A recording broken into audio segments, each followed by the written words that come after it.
여러분 효율성이라는 단어를 아십니까? 효율성. 자본주의 사회가 가장 잘 표현해 줄 수 있는, 이 자본주의 사회를 가장 잘 표현해 줄 수 있는 단어 중에 하나가 이 효율성이라는 단어인 것 같습니다. 단어 뜻은 이래요. 들인 노력과 얻은 결과의 비율이 높은 특성, 최소한의 투입으로 기대하는 산출을 얻는 것을 의미한다. 조금 더 작은 것을 투자해서 큰 것을 얻어내는 것, 이것이 효율성이라는 의미죠. 우리가 자본사회로 넘어온 지는 제법 되었습니다. 물론 근대 자본주의는 18세기 이후이긴 하지만 실제로 자본주의는 10세기 이후로부터 크고 작은 모습으로 우리에게 도달했고요. 지금은 자본주의가 가장 꽃을 피우고 있는 시대죠. 이념과 사상에 상관없이 모든 나라는 자본주의를 추구하고 있습니다. 하물며 북한마저도, 중국마저도 이제 자본주의가 잠식을 했죠. 이제 인류는 자본주의 안에 소속되어 있고 민주주의든 공산주의든 상관없이 자본 앞에서 다 무릎을 꿇는 시대죠. 이게 나쁘다는 얘기는 아닙니다. 모든 세상이 자본으로 굴러가는 것은 가장 효율성적에 따졌을 때 가장 쉬운 거예요. 정말 좋은 세상이긴 합니다. 이제 카드 하나만 있어도 우리가 할 수 있는 대부분을 누릴 수 있는 시대. 효율성의 끝판왕이 오늘날의 시대이기도 하지요. 그래서 효율성이 있다는 것은 그만큼 편하고 유익하고 좋다는 말과 같을 것입니다. 내가 하나를 투자했는데 10개를 얻는다. 무엇이 나쁘겠습니까? 그런데 말입니다. 이게 좀 씁쓸해요. 효율성이 나쁜 단어는 아닌데 때로는 인간성을 소멸시키는 것 같아서 마음이 아픕니다. 이번 주에 혹시나 여러분 뉴스를 보시는지 모르겠는데 이번 주는 그 어떤 시간들보다 크고 작은 데모가 많았습니다. 어떻게 뉴스 좀 보셨는지 모르겠습니다. 특별히 어떤 데모가 있었는가? 소상공인들의 데모가 이번 주에 많이 몰려 있었어요. 특별히 재래시장에서 활동하시는 분들이 또 한 몇백 명 모이셔서 또 데모를 하시는 장면이 뉴스에 나왔었습니다. 보면서 좀 마음이 씁쓸했어요. 모두 다 힘들구나. 진짜 많이 지치는구나. 그래서 이렇게 나와서 자기 목소리를 내는구나. 근데 제가 충격을 받은 것은요. 이제 그 재래시장 분들의 데모에 대한 내용이 기사의 타이틀로 잡히고 그 기사의 내용이 쫙 적혀 있으며 여러분 다 인터넷 기사를 검색하고 나면 마지막 부분에 뭐가 나옵니까? 제 리플들이 등장하잖아요. 저도 그 리플을 읽었습니다. 좀 놀랐어요. 아, 우리나라 사람들이 이런 생각하구나. 거의 99%가 그 소상공인들을 지지하는 내용이 없었습니다. 제가 본 부분은 그래요. 어떤 내용이 대부분인가? 재래시장에 낙후된 점들을 다 하나하나씩 꼽아내는 거예요. 너무 안 좋다. 시설이 낙후됐다. 냄새 난다. 가격이 싸지 않다. 그리고 또 이번에 재난지원금 나왔으니까 폭리를 취할 것 같아. 한때 그렇게 하긴 했었습니다. 이런 좋지 않은 리플들이 쭉 달리면서 모두 다 하나의 결론으로 도착됐어요. 없어져야 된다. 재래시장은 사라지는 게 맞는 것 같아. 효율성으로 따져본다면 100번, 1000번 맞는 말입니다. 없어져야죠. 그 좋은 게 뭐가 있습니까? 그러나 제가 가슴이 아팠던 거는 우리 모두도 어느 순간에 그 자리에 설 수 있을 것인데 나도 그런 자리에서 그 장사를 할 수 있을 것인데 실제로 잘 아시다시피 저희 어머니께서 시장 한 모퉁이에서 정말 가판대도 없이 장사를 하신 적이 있으십니다. 그걸 장장 한 10년간 하셨기 때문에 저는 그 모습을 잘 압니다. 우리는 누군가는 그 자리에서 그 모습을 할 수 있을 것인데 오늘날 효율성을 따지는 이 자본주의의 끝자락에는 그런 것들을 허용해주지 않는 거죠. 누가 처음부터 잘할 수 있고 누가 처음부터 능력 있게 설 수 있겠습니까? 우리 모두는 작은 것부터 시작하여 커가는 과정이 필요한데 효율성을 따지는 사회에서는 그것을 잘라버리는 시대가 되었다는 거죠. 많은 청년들이 취업을 하는데 힘들어합니다. 이유는 간단하죠. 회사가 너무 웃기기 때문입니다. 기능 있는 사람을 요구하면서도 처음 오는 사람들을 요구하는 이 딜레마가 직장 속에 있어요. 그러면서 이제 사람들이 내가 그 라인에 어떻게 맞춰야 되냐 고민을 하니까 결국 하는 게 이제 스펙을 높이는 단계밖에 없는 거죠. 말 그대로 오늘날은 효율성과 크기 싸움의 끝자락에 서 있는 것 같아요. 거기서 우리는 간당간당 매달려서 어떻게 하든 그 한 자리를 들어가기 위해서 발버둥 치는 인생. 그러나 거기에 들어가지 못하면 그 리플에 달린 것처럼 사라져야 된다. 없어져야 된다. 실제로 우리나라가 얼마나 많은 사람들이 하루에 사라지고 있는지 모릅니다. 지도새도 모르게. 그런데도 그 누구도 거기에 관심을 두고 있지 않죠. 고독사를 당해도 관심 두고 있지 않아요. 왜? 효율성에서 가치가 없으니까. 오늘날 왜 이런 세상이 왔을까? 너무나 답답한데 우리도 그 자리에 설 수 있는데 왜 우리는 거기에 대해서 침묵하고 오로지 효율성만 얘기하는가 질문할 때 저는 답을 찾지는 못하겠습니다. 여전히 우리는 그 답을 찾지 못할 것 같고 우리의 생이 어떻게 되든 그리고 어떤 시대가 오든 그 답을 찾지 못하고 갈 것 같아요. 그런데 너무나 신기한 것은 단 한 번도 효율성을 따지지 않았는데 수천 년의 역사 가운데 주도권을 놓친 적도 없으시고 모든 사람들을 그 은혜 가운데로 이끄신 분이 있다는 사실을 제가 이번 주에 발견하게 되었습니다. 그게 누굽니까? 우리 구주 예수 그리스도시죠. 여러분 성경만 펴면은 오늘날 시선으로는 이해가 안 되는 얘기들이 끝없이 펼쳐집니다. 어떻게 이렇게 비효율성의 끝판왕이 있는가? 예수님은 효율성 자체를 아예 주도하지 않으셨습니다. 그분은 사역을 하실 때 가장 낮은 자들의 이웃이 되어주고 쓸모없는 사람들을 쓸모있게 만들기 위해 자기 인생을 사용하셨습니다. 나아가 그분께서는 사람들이 전부 다 수도로 모여드는 가장 큰 곳으로 모여드는 것을 거부하시고 갈릴리 총구석에서 본인의 사역을 주도하셨습니다. 마지막까지도 비효율성의 끝을 보여주셨죠. 죽음으로 생명을 대신하는 일. 이거는 세상이 그 어떤 생각도 할 수 없는 비효율의 끝이었습니다. 어떻게 죽는 것이 새로운 생명이 될 수 있습니까? 그런데 그리스도께서는 그걸 보여주셨고 그의 몸으로 체유를 하신 다음에 놀라운 것은요. 인류 역사 2000년 동안 예수 그리스도께서 승천하신 이후로 모든 인류는 이 기독교적 이념 안에서의 성장과 구태를 거듭하며 여전히 예수 그리스도는 이 시대에 가장 빛나는 의로움이 되고 있다는 사실이죠. 놀랍습니다. 효율성을 따지는 이 시대의 마지막 끝자락에도 예수 그리스도의 숨결은 우리 인생에 비추어지고 있다는 사실이죠. 그래서 저희는 질문하게 되죠. 우리가 효율적이지 않다라고 말하는 예수 그리스도가 어떻게 최고의 효율성을 띠고 우리 삶을 주도할 수 있는가? 그러나 그 답은 성경만이 제공해주고 오늘 우리는 그 끝자락을 보게 된다는 겁니다. 사랑 우리 가운데 성도님, 효율성에 물들어서 내가 효율성이 있냐라고 따지는 여러분에게 오늘 그 효율성을 뒤집을 수 있을 뿐 아니라 하나님이 주시는 그의 나라가 어떤 힘과 능력이 있는지를 오늘 다윗과 골리앗의 얘기를 통하여 한번 살펴보려고 합니다. 오늘 본문은 이제 여러분과 제가 볼모소로 한번 들어가 봤으면 좋겠습니다. 오늘 본문은 이스라엘이 급작스럽게 전쟁 가운데로 던져진 얘기 우리를 이끌어주고 있습니다. 저번 주 본문까지는 어떤 내용이었습니까? 이제 사울 왕과 다윗 왕이 어떤 모습으로 정권이 교체될 것인지를 첫 서막으로 보여주죠. 사무엘이라는 선지자가 다윗에게 기름 부음을 허락하고 그 다윗은 귀신 들려서 고통스러워하는 사울의 음악 담당을 맡게 되는 음악 지도사로 들어가는 장면이 저번 주 본문이었어요. 이런 이제 왕궁의 일들과 개인 사적인 얘기들이 진행되는 과정 속에 이스라엘의 전체 역사 속에서는 전쟁의 바람이 불고 있었습니다. 그것도 이스라엘이, 그 시대의 이스라엘이 가장 힘겨워했고 전쟁하기를 버거워했던 나라, 블레셋이었죠. 오늘 본문은 블레셋이라는 이름만 들어도 아시는 한 나라가 이스라엘과 전쟁을 시작하게 되었고 그리고 그 전쟁이 접점을 찾지 못하여 굉장히 선을 타고 있는 모습을 우리를 이끌어주고 있습니다. 여러분과 제가 읽었던 본문의 첫 시작은 이 전쟁이 극적인 대치를 이루고 있는 장면으로 이끌어져요.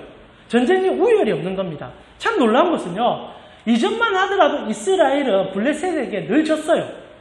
그러나 사무엘이라는 선지자가 처음으로 등장하면서 블레셋과의 전쟁을 하나님의 손에서 이길 수 있음을 이스라엘에게 가르쳐줬고 그리고 나서 다시 한번 일어나게 된 이 사울이라는 왕은 그의 힘을 통하여 이 블레셋과 어느 정도 이 라이벌 구도를 만들 수 있는 나라를 만든 겁니다. 이것만 해도 사울은 대단한 인물은 맞아요. 그리고 이 접점은 이루어졌고 그리고 힘의 파워는 서로가 균등하게 갖고 있는 상황이었습니다.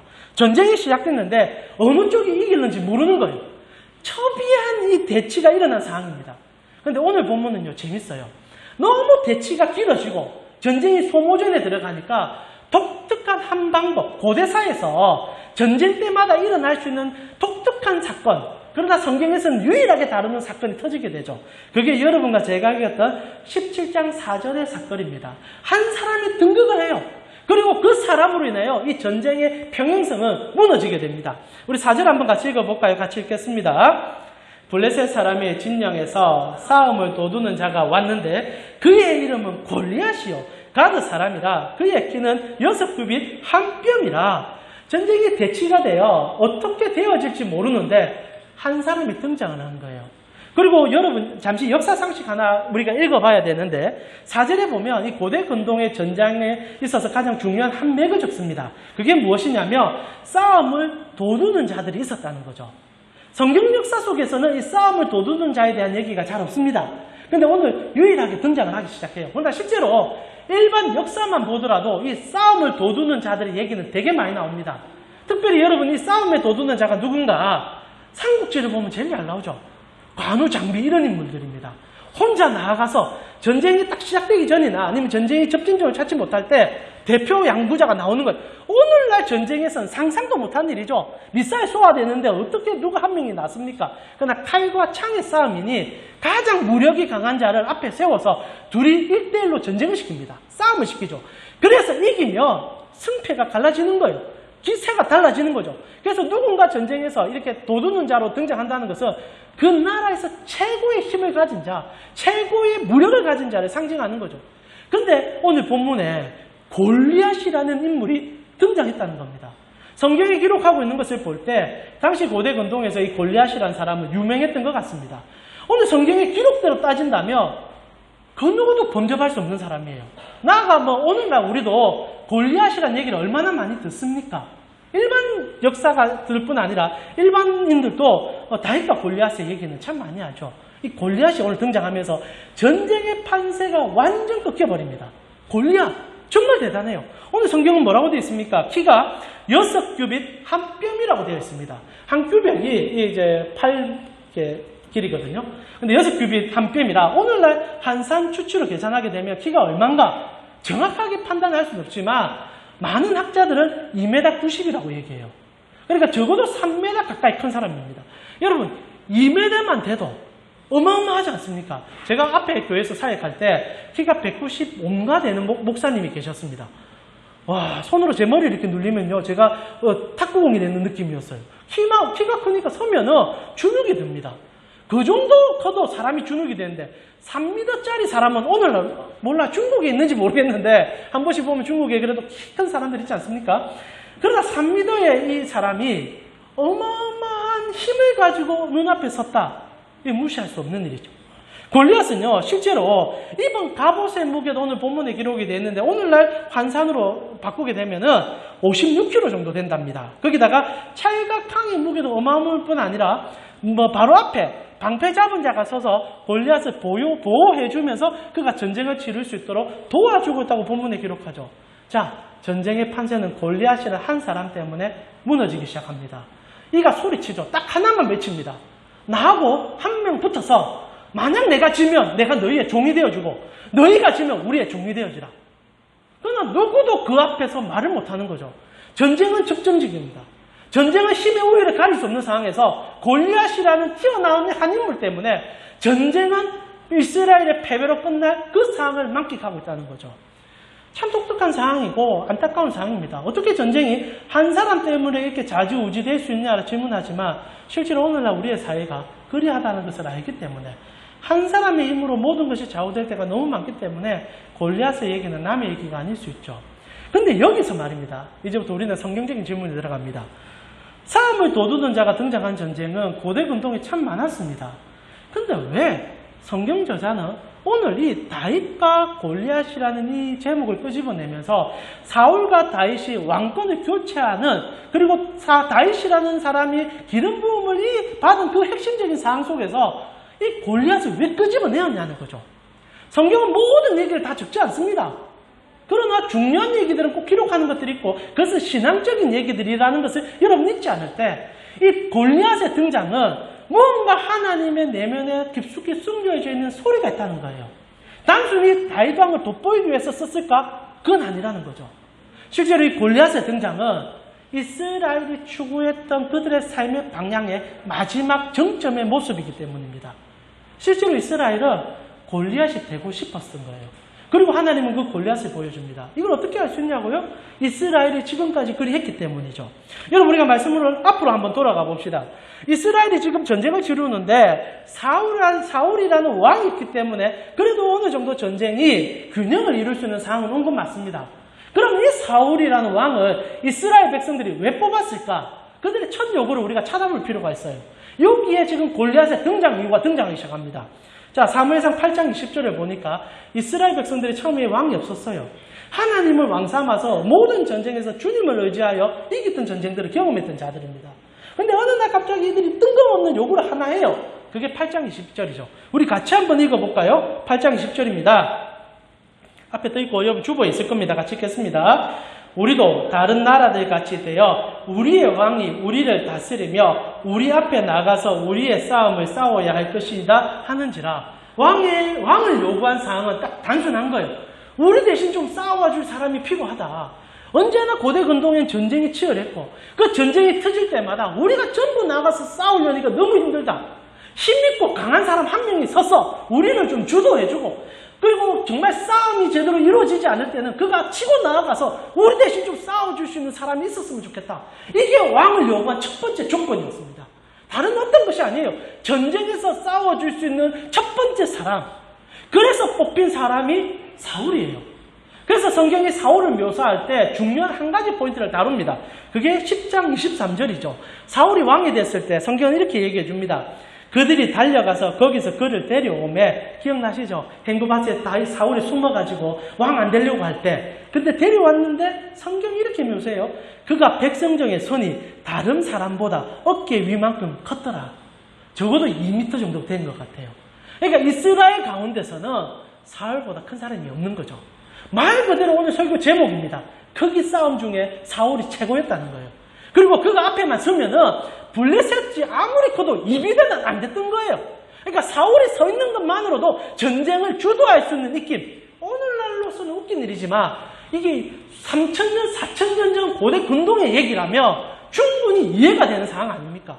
그 시대의 가장 최고의 인물을 앞에 세운 거예요.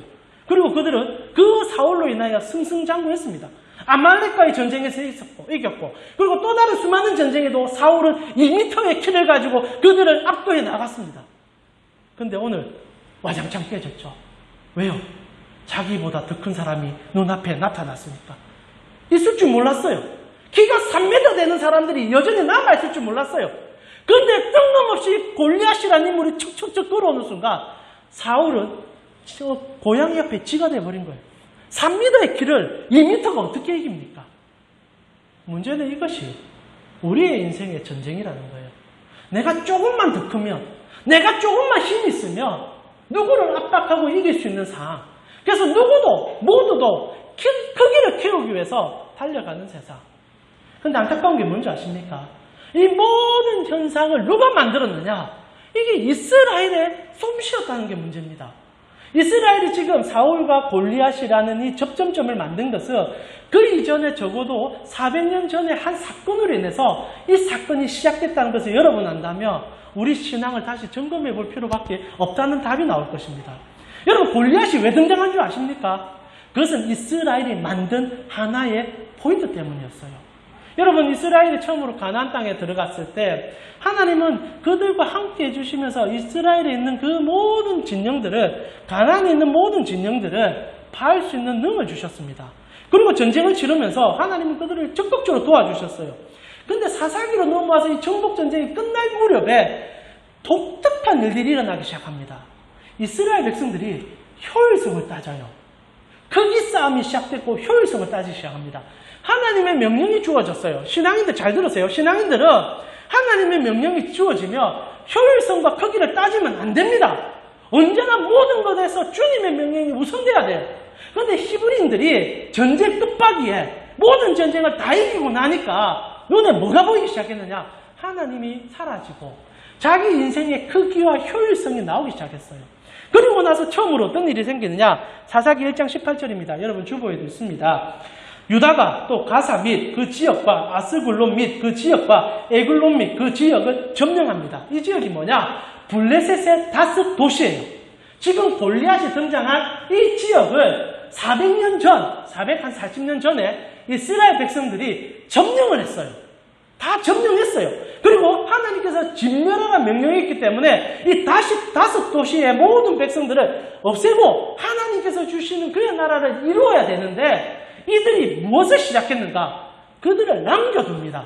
근데 남겨둔 게 불쌍해서 그들이 너무 안 돼서 우리가 그들을 어떻게 죽일 수 있느냐 이런 연민이 아니라 오직 한 가지 효율성 때문에 크기 싸움에서 우위를 접하자 이제 효율을 따지기 시작한 거예요. 여러분 효율은요 가진 사람이 따지는 겁니다.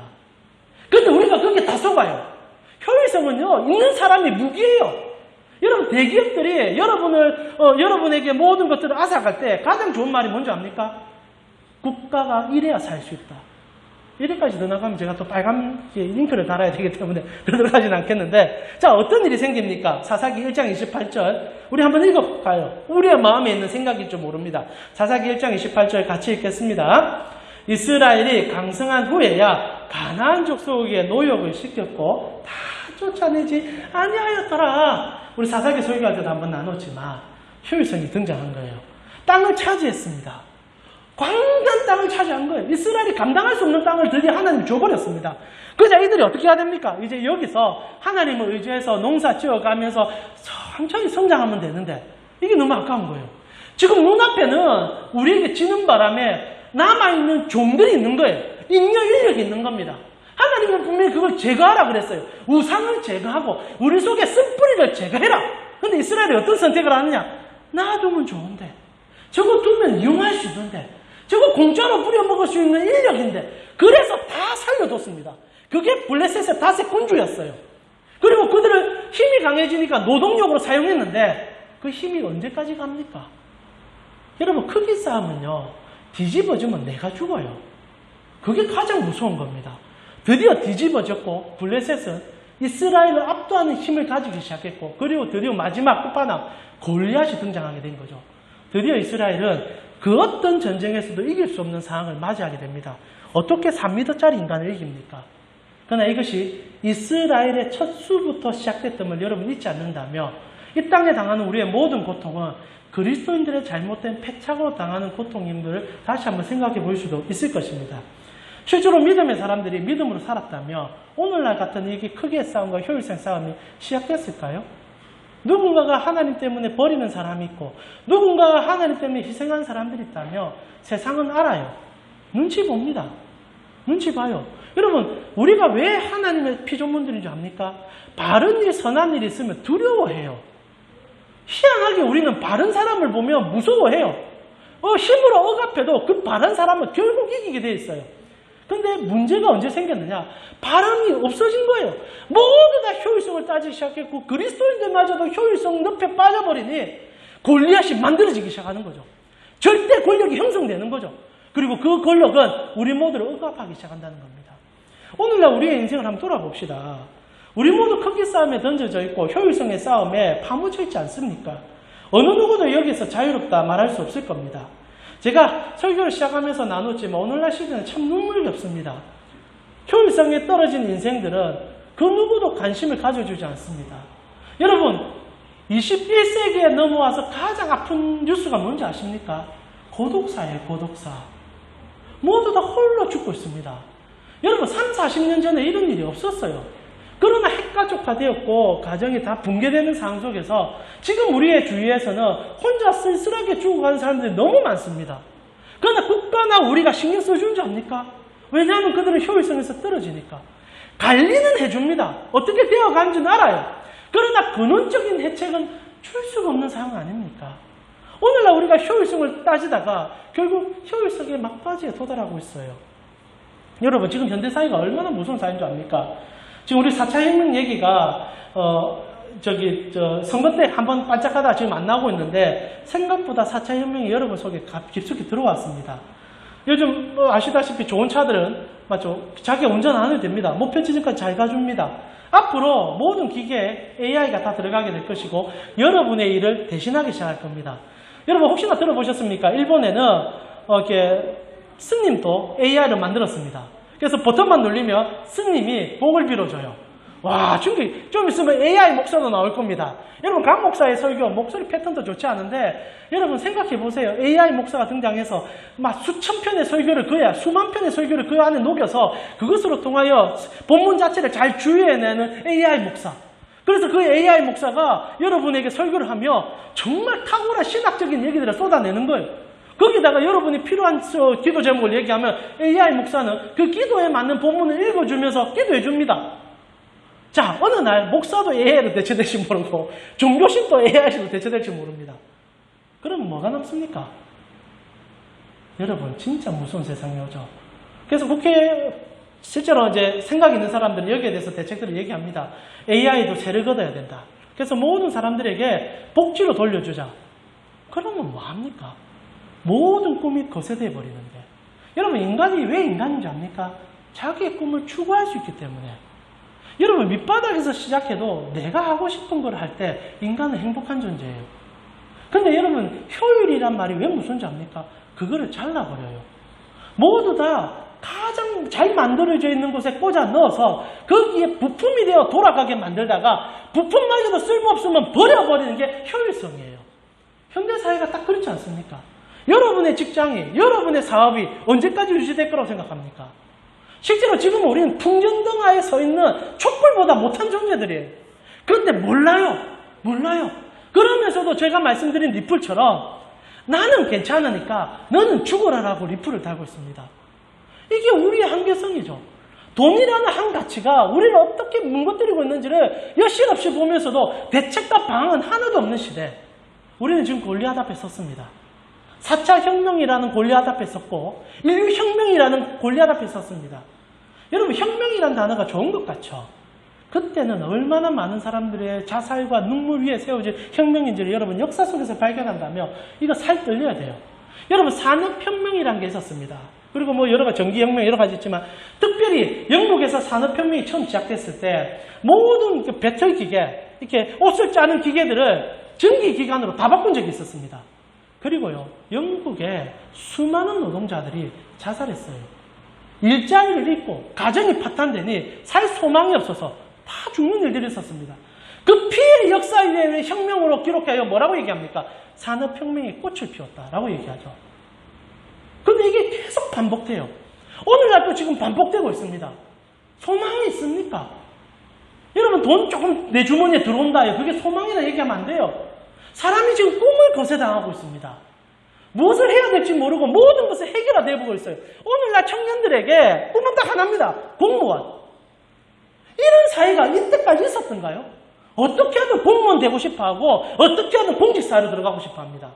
누군가가 작은 곳에서 꿈을 꾸고 나의 재능을 밝혀가고 미술을 하든 음악을 하든 무엇을 하든 없어요. 오로지 딱 하나. 돈, 안정. 근데 그게 언제까지 지속될 거라고 생각합니까? 곧 골리앗이 다가옵니다. 우리를 무너뜨릴 골리앗이 오고 있어요. 근데 골리앗이 보지 못하는 이 세대는 골리앗이 없는 척하고 내가 2m니까, 내가 1m 80이니까 나는 괜찮아. 3m 나타나면 다 죽어요. 근데 모른다는 거죠. 오늘날 우리는 효율성이라는 것과 크기라는 것에 잠몰되어 우리가 지금 어디 서 있는지를 모르는 시대에 삽니다. 근데 여러분, 기뻐하십시오. 또다시 수천 년 역사이긴 하지만 우리 하나님께서 처음부터 답을 주고 우리를 부르셨다는 거죠. 세상에는 이 효율성과 크기라는 싸움에서 답을 찾지 못합니다. 왜냐하면 그것이 가장 말 그대로 효율적이니까. 근데 이것을 뒤집어서 인간 본연의 아름다움과 인간 본연의 화려함을 드러내줄 수 있는 것이 어떻게 보면 가장 인본적인 것이 성경이죠. 왜냐하면 사람의 가장 중요한 가치를 깨닫게 해주니까. 싸움이 시작됐습니다. 골리앗이 등장했어요. 이제 이스라엘은 그 골리앗 앞에서 모두 다 종이 되어야 되는 순간이 왔습니다. 근데 뜬금없이 가장 비효율적이고 가장 엉뚱하며 아무 생각 없는 한 사람이 등장을 합니다. 그게 누굽니까? 다윗이죠. 여러분, 오늘 다윗은요, 비효율의 끝입니다. 여러분, 다윗이 어떤 인물입니까? 첫째, 직업부터 문제가 있습니다. 여러분, 다윗이 직업이 뭡니까? 잘 아시죠? 음악치료사. 좋게 부르니까 음악치료사죠. 사울왕을 치료해준 좋아하지만 실제로 그 시대에 딴딴합니다. 제가 그 중학교 때 지금은 기천이 있습니다. 여전히 지금은 기천이 있습니다. 없어야 되는데 있잖아요. 제가 중학교 때 저희 반 학생 둘이가 가수가 되고 싶어서 가출을 한 적이 있습니다. 그래서 중학교 2학년 때 서울로 상경을 했어요. 그때만 하더라도 서울 간다 이런 거는 부산 사람으로서는 충격적인 얘기였죠. 새마을 열차가 6시간 달려 서울까지 갈 수 있는 그 시절에, 맞죠? 뭐 무궁화 타면 10시간 걸리는 그 시절에 서울을 갔으니 깜짝 놀랐습니다. 근데 그때 선생님이 저희에게 했던 말이 저에게는 아직도 충격적이에요. 두 명이 자기의 삶의 꿈을 찾아서 가출했습니다. 물론 청소년 가출은 문제가 되지만은 그 아이들이 꿨던 꿈을 선생님이 이렇게 얘기했거든요. 그놈들이 딴따라가 되고 싶어서 서울로 갔다. 못된 놈들이다. 이런 얘기 하더라고요. 근데 처음으로 저는 딴따라라는 얘기를 들어봤습니다. 딴따라가 뭡니까? 가수를 비하하는 표현이죠. 오늘날 뭐 음악을 하시는 분이나 엔터테인먼트 쪽으로 진출하신 분들은 사회적 각광을 받지만은 적어도 한 3, 40년 전에는 그런 사람들이 인기를 얻지 못했던 시절이죠. 실제로 제가 이제 그 친구들을 보내면서 그 친구들이 나중에 돌아왔거든요. 정말 불쌍하게 돌아왔어요. 요즘같이 뭐 나가서 인기 프로 이렇게 없잖아요. 그래서 가서 가수 되고 싶은데 방법을 알아야죠. 그래서 중국집에서 배달원 하다가 내려와가지고 선생님한테 두들겨 맞는 기억이 있는데 다이씨의 직업이 그 가수였습니다. 수천 년 전에는 그때보다 더한 이름을 듣지 않았겠습니까? 그리고 다이씨의 직업이 뭡니까? 목축업이죠. 양치는 일이 그의 주 업무입니다. 그런 인물이 떡하니 오늘 등장하는 거예요. 거기다가 그는요, 그 크기 싸움에서 가장 연약한 자였습니다. 여러분, 오늘 우리가 읽지 않은 본문이지만 뒤에 다윗이 사울왕을 만나서 내가 전쟁을 치르겠다라고 자신있게 얘기하거든요. 정말 자신있게 얘기합니다. 그래서 사울이 깜짝 놀라는 거죠. 이거 봐라. 이거 내 평소에 내 음악 해주는 애가 지금 무슨 소리 하는 거고. 그러면서 어떤 일을 하는가 38절에서 39절에 보니까 이런 기록이 나옵니다. 이에 사울이 자기 군복을 다윗에게 입히고 노토구를 그의 머리에 씌우고 또 그에게 갑옷을 입히매 다윗이 칼을 군복 위에 차고는 익숙하지 못하므로 시험적으로 걸어보다가 사울에게 말하되 익숙하지 못하니 이것을 입고 가지 못하겠습니다 하고 벗은 일이 있습니다. 갑옷을 입혔는데 키가 작으니까 옷이 안 맞는 거예요. 칼을 잡아봤는데 손에 익숙하지 않는 겁니다. 가장 비효율적인 인간이 지금 눈앞에 등장한 거예요. 키도 작고 능력도 없고 실력도 없어요. 그러다가 직업도 가수고 목축업이에요. 어디다 써먹을 수 있는 인생입니까? 그러니까 가족들도 다윗을 가장 천대했고 가장 미워했어요. 그런데 유일하게 하나님만이 다윗이 진짜다라고 일러준 거죠. 왜? 그 시대에 모든 효율성의 문제 앞에서 그것의 중요성이 아니라 내가 누구께 존재하는지를 깨달았던 인물이기 때문입니다. 여러분, 다윗이 이 모든 비효율성 중에 가장 중요한 일을 하나 합니다. 그게 뭡니까? 내가 하나님 옆에 붙어 있겠다. 독특한 일이 시작된 거예요. 모두가 하나님이 아닌 내가 어떻게 효율을 따져야 될지, 내가 어떻게 더 커져야 될지를 계산하고 있는데 한 사람만 하나님이 나의 편이시다. 하나님이 나와 함께 하신다. 하나님 편에 붙어보자. 가장 비효율적인 얘기를 하는 겁니다. 효율성의 사회 속에서는. 여러분, 오늘날 21세기에 기도합니다. 말씀 봅니다. 사람들 손가락질 받아요. 미쳤나? 그 시간에 영 하나를 더 봐라. 미쳤나? 그 시간에 잠을 한 달 더 자겠다. 그런데 누군가는 기도하고 있다는 겁니다. 누군가는 말씀을 펴서 성경을 읽고 있다는 거예요. 너무나 비효율적이지만 단 하나의 의지. 하나님이 나의 이 삶의 모든 수렁에서 건져내실 뿐 아니라 이것을 뒤집을 수 있는 분은 하나님밖에 없다라는 믿음. 다시 그걸 가졌다는 겁니다. 지금 골리앗이 하나님의 이름을 망령되이 부르고 있었어요. 그리고 다윗은 그 하나님의 이름 앞에서 자기의 의를 드러냅니다. 그리고 그가 서서 하나님 앞에 나아갔다는 거죠. 그리고 어떤 결과가 나옵니까? 꼭 기억하세요. 여러분의 믿음의 주는 여러분의 믿음을 배신하지 않습니다. 하나님이 나타났어요. 하나님이 일하셨어요. 모든 효율과 크기 싸움 앞에서 하나님이 임재하자 끝나버렸어요. 왜요? 하나님이 가장 크시고 하나님이 가장 효율적이시니까. 그분 앞에 붙었을 때 세상이 추구하는 효율과 세상이 추구하는 크기는 의미가 없어졌다는 겁니다. 결국 오늘 성경 우리에게 가르쳐 주는 게 무엇입니까?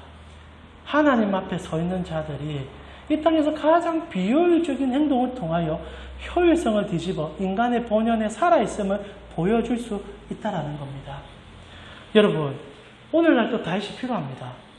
우리 모두는 비효율적입니다.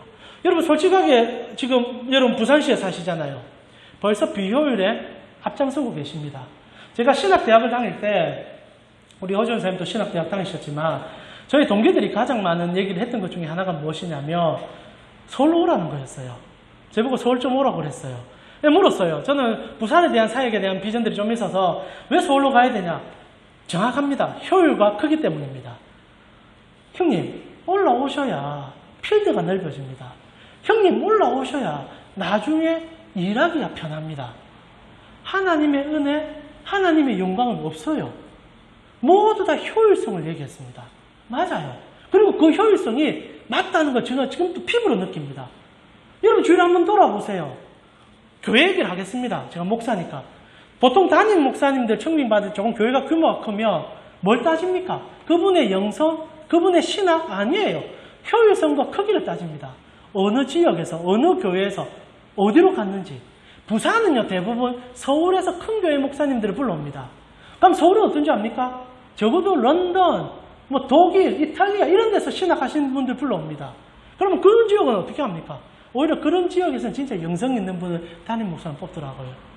여러분 우리나라가 지금 모두 다 효율성에 눈이 멀어서 어떻게 하든 효율성 최고가 되어야만 성공한다 말합니다.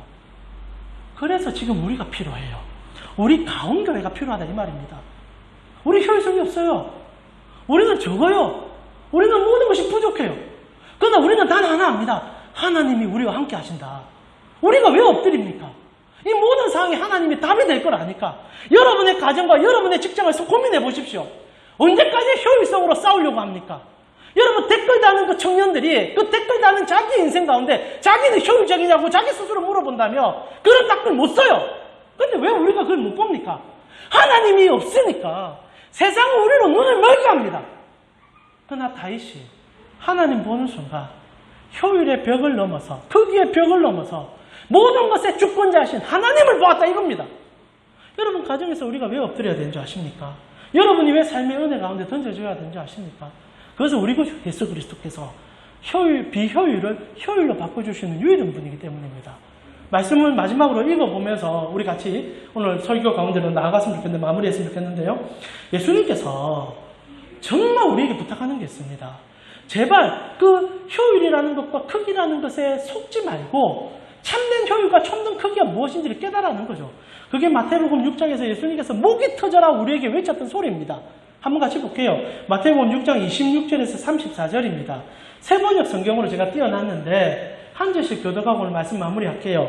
마태복음 6장 26절에서 34절입니다. 우리 한 절씩 교독하겠습니다. 제가 먼저 읽겠습니다.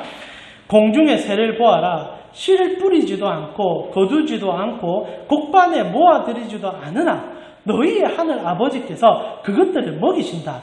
너희는 새보다 귀하지 아니하냐?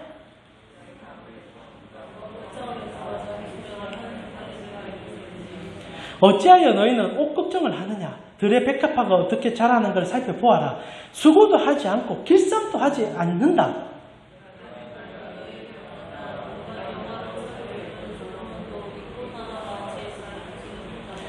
오늘 있다가 내일 아궁이에 들어갈 들풀도 하나님께서 이와 같이 입히시거든 하물며 너희들을 입히시지 않겠느냐. 믿음이 적은 사람들아.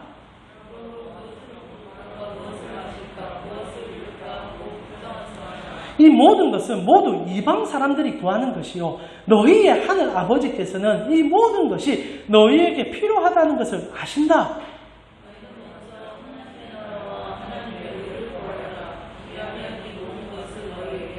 우리 같이 읽읍시다. 34절입니다. 그러므로 내일 일을 걱정하지 말아라. 내일 걱정은 내일이 맡아서 할 것이다. 한날의 괴로움은 그날에 겪는 것으로 족하다.